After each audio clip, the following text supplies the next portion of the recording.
What's up, everybody? It's your boy YaBoyRockLee. Boruto Manga. Oh my gosh, it was so good. I'm gonna do a quick recap for you. Let's wrap up what's going on and some key points that just happened in this manga. If you're not already subscribed to this channel, please go ahead and do so. Ring the bell for post notifications. Before we go into this review, definitely want to give a big shout out to Corey. He's one of our latest Patreon subscribers and he went to the very top tier. I appreciate it. You're gonna have access to some of our deleted content, the bloopers, like at the beginning of this video. Don't want to miss it. But anyways, let's go into some key events that's going on in the Boruto manga. And if you haven't been following along, I'm gonna start off by explaining how we got here really quick, okay? So if you're not up to speed, let's get this over with really quick. Naruto is sealed up in a giant jar, okay? They captured him. The most powerful shinobi in the Naruto universe, for the most part, is just out of commission in a jar, alright? Sasuke just got stabbed up and he's hospitalized, so they're removed from the battle. And I'm expecting that they're going to be removed for a long time in the near future. What's the name of this manga? Boruto. It's certainly not Naruto.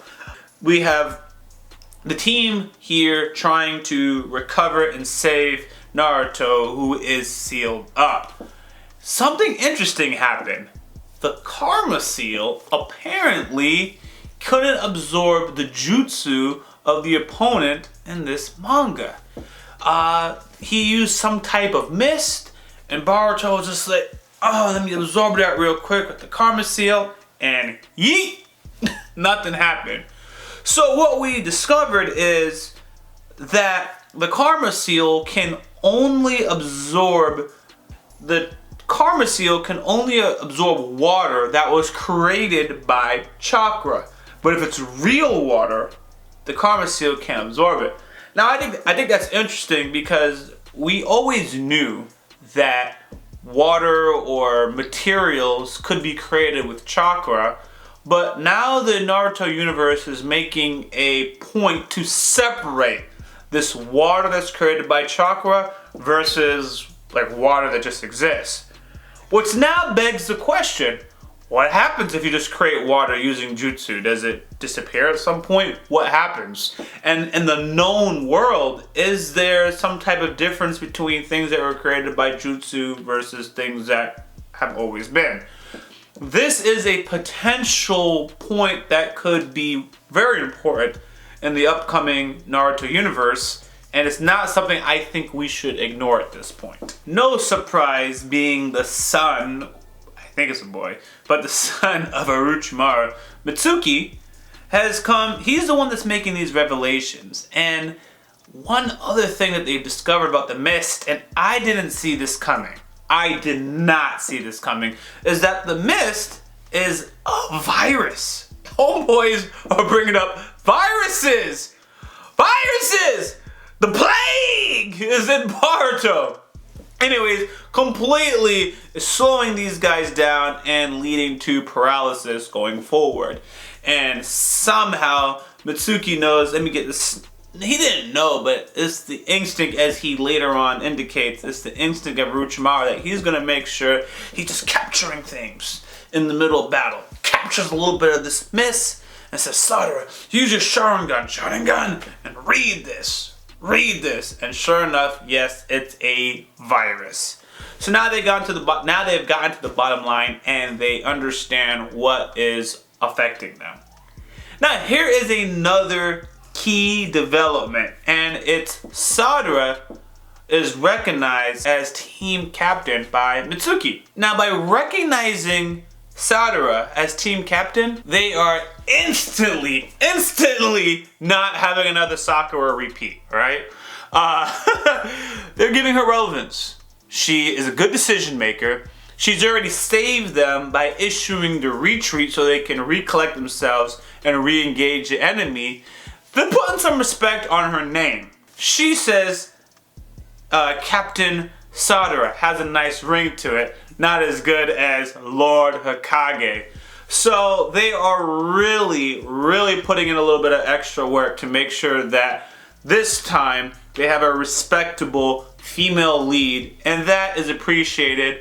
It's a little cheesy because I can see it happening, but to be honest with you, if I didn't know about Sakura and I didn't know the original Naruto franchise, I wouldn't be thinking of it, right? I wouldn't have even thought it was cheesy, but it's like I'm on guard, right?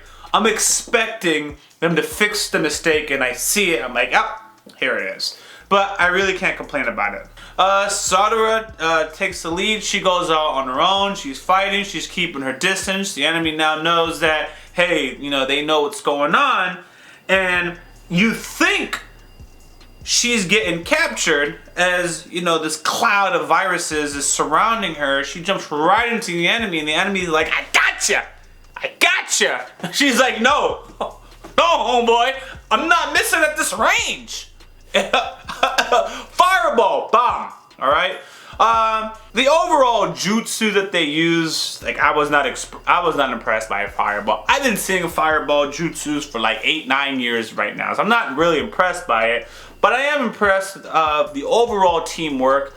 They are acting without an adult jonin in the picture, and they're really kids that are showing that they're a little bit more advanced than Naruto, Sasuke, and Sakura being in the same age group. Now, in my opinion, the heavy-duty power that Naruto was bringing at that time and the overall fighting teamwork of Naruto and Sasuke has still not been met. But the raw thinking and thinking without a jonin guiding them, I'm much more impressed with Team Boruto.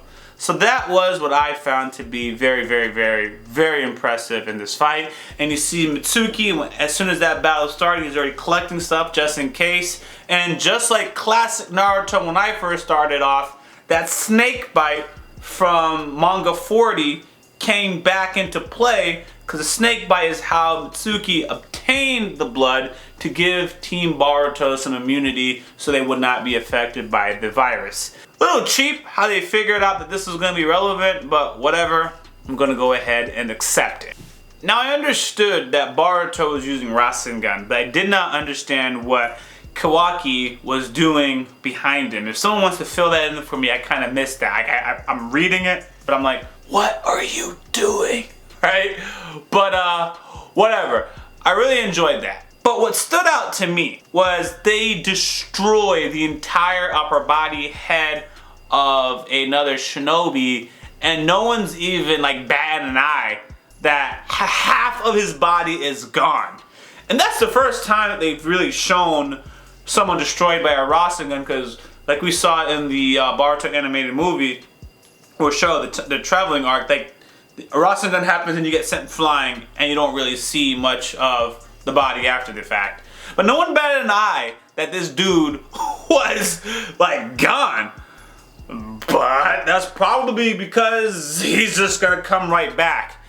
That is way too... How do you lose your head but you just come right back with your memories intact?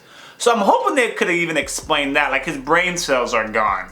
Where is he keeping his memory? Where is he keeping his consciousness? But that's, again, for another video. But I did take note of that. Did you guys? And now I want to conclude, because one thing I also am really enjoying is you're seeing Kawaki and Boruto really working together, really working along each other.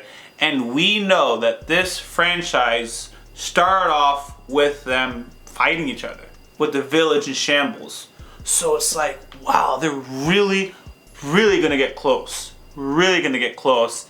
And then to be rivals in the future. And I think they're going to have a more understandable bond than Sasuke and Naruto. And the reason why I say a more understandable bond, because as far as I'm concerned, Choji and Shikamaru were really better friends to Naruto growing up. So I don't understand why he kept sweating Sasuke like it's his best friend and his only friend. He had some better friends right there in the village. We're not getting that oddness when it comes to Boruto and Kawaki. Yes, Boruto has other friends, but it hasn't really shown him being that close to them.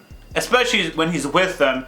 He's a brat, he's into his own thing, so I do like that. It ends with Kawaki forgetting about the plan and he's rushing after the Naruto, Lord Seventh, which I find interesting because does that mean that he is going to successfully free Naruto by the 42nd manga? You'd expect that it's Boruto, if anyone, that would, you know, forget about the plan, but Kawaki is the one to forget about the plan to save Naruto, which is showing how important Naruto is for Kawaki, and they're taking that moment that Naruto is important to both Boruto and Kawaki. So, a lot of good things that happen in this manga, and I really, really enjoyed it. What are your thoughts? Comment below. I'd love to hear more of what you're thinking is going on and where do you think this franchise is going.